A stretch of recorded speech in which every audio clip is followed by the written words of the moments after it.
जी आरती, आपको यहाँ रोकूंगी। इस वक्त अपने दर्शकों को एक अहम जानकारी दे दे। अल जवाहिरी के खात्मे के बाद अल-कायदा का अगला सरगना कौन होगा, इसको लेकर चर्चा तेज हो गई है। जवाहिरी के उत्तराधिकारी के तौर पर पहला नाम सैफ अल अदेल का है, जो कि अल जवाहिरी का सेकंड इन कमांड माना जाता है।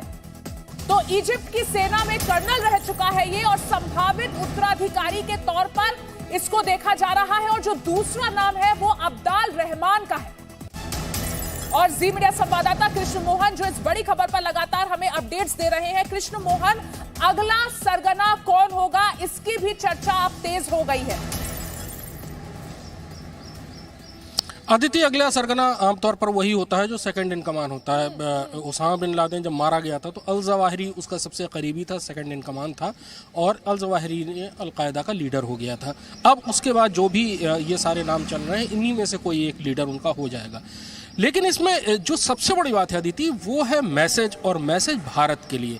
आतंकवाद एक ऐसा सांप है जिसके सैकड़ों फन है। अगर आप फनों को कुचलते जाएंगे, एक के बाद एक दूसरा निकलता जाएगा। अल जवाहिरी मारा गया, कल दूसरा नेता पैदा हो जाएगा। लेकिन इसमें सबसे बड़ी बात जो भारत के लिए सीखने की है कि आतंकवाद को रोकना अगर चाहते हैं तो उसको उसकी जड़ों पर रोकना होगा। उसका जहां से निकल रहा है वो जहरीला पेड़, उस जड़ पर प्रहार करना होगा। भारत ने 2 बार सर्जिकल स्ट्राइक की, पाकिस्तान में, एक बार उड़ी हमले के बाद और दूसरा पुलवामा हमले के बाद। उससे बहुत ज़्यादा फर्क पड़ा, क्योंकि तब आतंकवाद की जड़ों पर चोट की गई थी। भारत में एक के बाद एक कश्मीर में जितने भी सक्रिय आतंकवादी होते हैं वो कुछ दिनों बाद अपनी जगह अंजाम तक पहुंचते हैं। आज की तारीख में कश्मीर में ये कहा जाता है कि एक आतंकवादी की एक औसत आयु जो है वो 3 महीने है, यानी आतंकवाद का रास्ता चुनने के बाद 3 महीने के अंदर वो मार दिया जाता है। उसकी जगह लेने के लिए दूसरा आ जाता है, जैसे अल जवाहिरी की जगह लेने के लिए कोई एक दूसरा आदमी आ जाएगा। सवाल है आतंकवाद की जड़ों पर चोट करने का। सारे देशों को मिलकर एक साझा मोर्चा बनाना ही होगा, आज नहीं तो कल। अमेरिका को ये बात ट्विन टावर के बाद समझ में आई कि कोई भी good Taliban, bad Taliban, good terrorist, bad terrorist नहीं होता है।